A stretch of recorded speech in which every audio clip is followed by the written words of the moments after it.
সেই গুণ অনুযায়ী আল্লাহর নবী বলেছেন গাবাতিশ শামসু ফাকাদ আফতারা সায়েম, সূর্যের লাল গোলাকার যখনই ডুবে গেল ইফতার তখনই করতে হবে রোজাদারের। অন্ধকার হয়েছে কিনা দেখার কোনো দরকার নাই, আজান হয়েছে কিনা দেখার কোনো দরকার নাই, বরং তাড়াতাড়ি ইফতার করতে হবে। আমি দুইটা হাদিস আপনার সামনে কেন বলেছি দেখেন, ইফতার দেরি করে করেছেন রোজা তো হয়েছে, কিন্তু দেরি করে করেছেন, ইফতার করেছেন, সুন্নাত হয়েছে, কিন্তু সুন্নাতটা তাড়াতাড়ি ওই সুন্নাতটা হয় নাই। একটা সুন্নাত ত্যাগ করার কারণে পুরো মুসলিম জাতির ক্ষতি হয়েছে। তাহলে সুন্নাতের উপর অটল থাকা রমজান মাসে কি জরুরি কম না বেশি? আরো বেশি।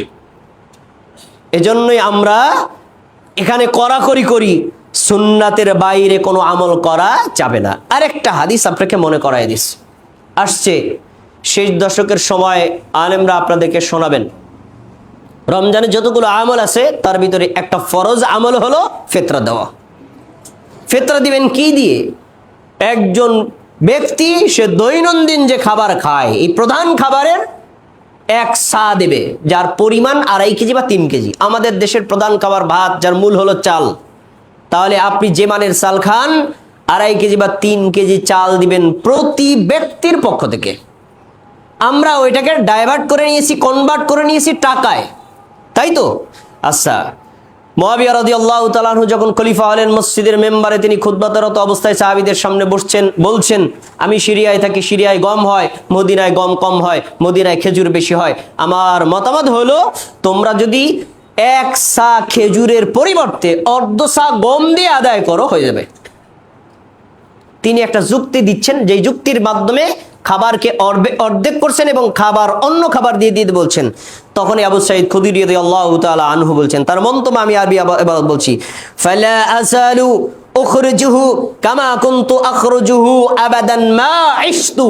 আল্লাহর নবীর জামানায় আমি এবং আমরা মানে সাহাবীরা, আমরা খেজুর, জব, পনির, কিসমিস এই 4 প্রকার প্রধান খাদ্যবস্তু দিয়ে দিতাম।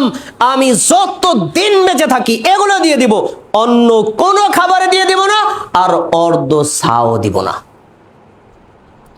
আবু সাঈদ খুদরি রাদিয়াল্লাহু আনহু নবীর একজন সাহাবী, মুসলিম জগতের চতুর্থ খলিফা, তার চোখের সামনে, তার নাকের সামনে বলছেন, আমি নবীর জামানা থেকে যা করেছি তাই করব, কোনো চেঞ্জ করব না। তাহলে সাহাবী সুন্নাতের উপর অটল থাকার ব্যাপারে কত কঠোর ছিলেন, এই কঠোরতা শিক্ষা দিয়েছেন। আপনি যদি সাহাবীদের পদাঙ্ক অনুসারী হন এবং রাসূলের পদাঙ্ক অনুসারী হন, যাবতীয় যুগ থেকে পরিহার করে 1 সা করে খাদ্য দিয়ে ফিতরা দিবেন, কোনো যুক্তি ওখানে ঢুকাবেন না। এটাই হলো মুমিনের গুণ। তাহলে সুন্নাতের উপর আমাদেরকে সবাই এই রমজানে যতগুলো আমল করেন, ফরজ আমল করেন, সুন্নাত আমল করেন, নফল আমল করেন, প্রত্যেকটা আমল সুন্নাতের উপর করবেন। সুন্নাতেই বারাকাত, আর সুন্নাতের বাইরেই হলো অকল্যাণ। আল্লাহ তাবারাকা ওয়া তাআলা আমাদেরকে যাবতীয় আমলগুলো সুন্নাতের উপর অটল থেকে ঈমানের সাথে, ইহতিসাবের সাথে আমল করার তৌফিক দান করুন, আমিন। আল্লাহ আপনি আমাদের জুমার খুতবাকে কবুল করে নিন, আমাদের সালাতকে কবুল করুন।